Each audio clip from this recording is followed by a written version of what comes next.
Hey, today I'm going to talk about Kajillionaire, The Mitchells versus the Machines, and Klute.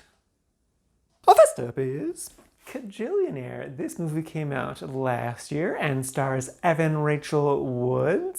The basic premise is that she is an adult who lives with her parents and they go around trying to get money in any way they can. They're just constantly scheming. They don't want to work, but they're constantly working for a quick dollar. I was aware of this movie, but my brother Justin watched it first and was like, Charlie, you're gonna really like this if you watch it. And I was like, yeah, sure. And I was like, okay, I guess I'll go for it. And I watched it and he was right. I really enjoyed it. It is not a movie for everyone though. I'm going to say that right away. That's because it's very strange and awkward. Like Evan Rachel Wood is unrecognizable in this role. She speaks with a very deep voice and she's like she doesn't move her arms when she walks. It all perfectly ties into who her character is. The movie is really about affection, people's inability to express their desire for affection, partly with fear of being made fun of, asking for just the simplest thing is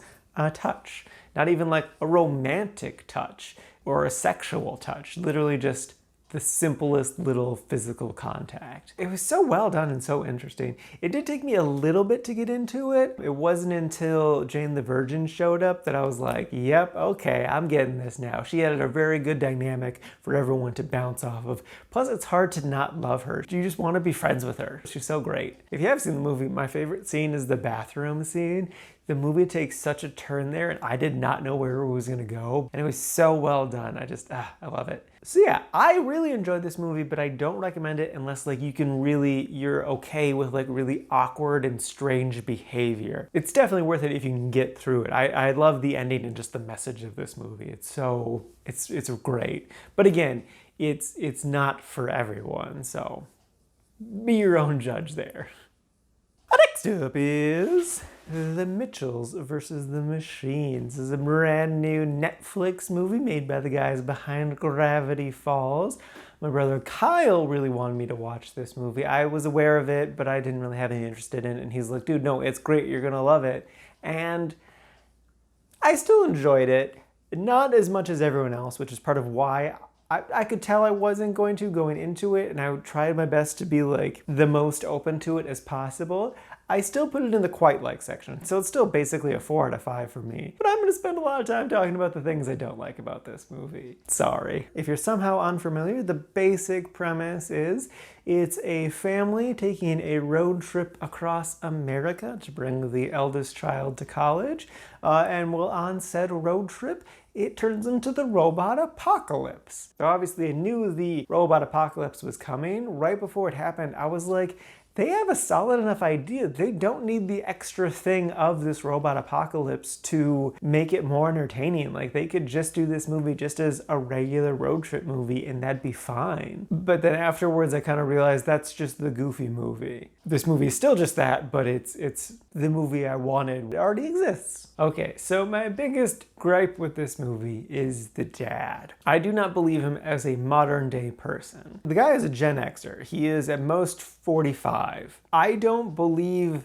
that any modern American could be that far detached from technology. He has such a hatred for it that I just can't buy. This movie was set between 2005 and 2010. I could buy it. The dad would be a boomer and that was definitely like a transitional time where people really weren't understanding technology as much as they do today, especially like internet stuff. But this movie's set in 2020. He strongly doesn't believe that his daughter has a career in filmmaking. She's like, can people even make money off of this? And he's not even like criticizing her for her YouTube stuff, which it would blow my mind if he was specifically just like, oh, you can't make money off of YouTube stuff. Because like people are making millions and millions of dollars off of YouTube things, and that makes national news all the time. Like it's not some little secret that YouTubers can get rich. And that's not even what he's criticizing. He's criticizing her wanting to go into the film industry in general. And it's like, how can he do that? Constant news, how much money movies are making. And I'm like, yeah, sure, she's probably not going to be the next Spielberg or whoever you want to say, but it's still, there's definitely money to be made in the film industry, and it just seems like he is completely detached from reality if he does not see that. Also, to quickly touch on her YouTube stuff, the dad stumbles across the CEO of Not Apple, and that guy talks about how he loves to watch his daughter's YouTube videos. So that tells me that his daughter is actually incredibly successful on YouTube, that she is easily making a good chunk of change on YouTube, especially considering the amount of content she said she produces.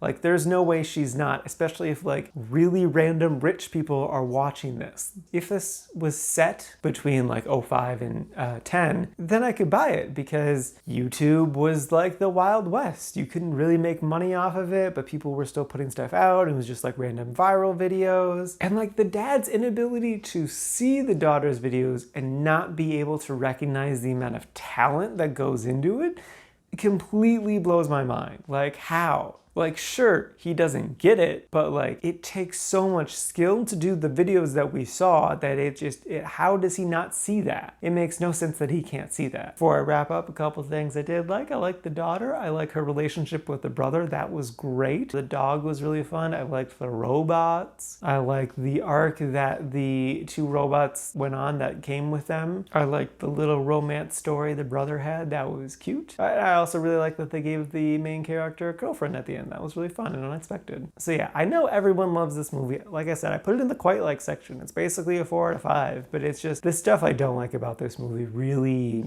just gets to me. So that's what this whole review is. But again, it's still pretty good. And lastly is Klute. This is a 1971 film starring Jane Fonda and Donald Sutherland. The basic premise is that Jane Fonda plays a call girl who gets tied up in this missing persons case that Donald Sutherland is investigating. He is a cop, but he's not a PI, so this is like his first time doing missing person investigation stuff. Jane Fonda won Best Actress for this, though I don't know why. Two things right away really jumped out at me and were distracting and bothering me the entire movie. First off is Jane Fonda's hair. What is that? It's like a mullet, but not quite a mullet. It's awful. And then the second thing is, the name of the movie is Klute. That is Donald Sutherland's character's last name. He is a supporting character at best. It is a Jane Fonda movie. She is definitely the main character. Donald Sutherland is in it a decent amount, but he is there to support her, and he does like drive the plot forward, but he has no reason to be the title character of this movie. That all being said, I did enjoy this movie. I liked the basic mystery of it all. It was fairly well acted. I wasn't really blown away by anything, but they weren't bad performances by any means. There was like a love story between the two main characters that I really didn't care for.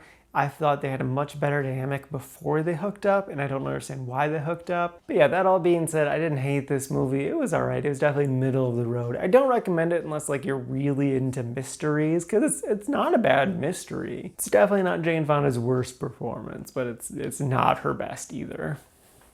Alrighty, now for today's rankings. First up, we got Kajillionaire, sitting at number 39 in the really liked category.